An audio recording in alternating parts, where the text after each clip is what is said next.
This giant crane is building itself in the air, and almost nobody gets to see how this actually works. This is a real tower crane self-jump during live operation. First, DOB inspects the crane sections and climber frame. Then we install the climber frame and rig the first section onto the platform.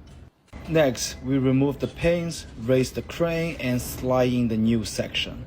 Then we secure the top pins, raise it again, and lock in the bottom bolts. We repeat this section by section until we reach the 16th floor and complete the freestanding phase 1. Follow for the next crane jump phases and watch this tower rise.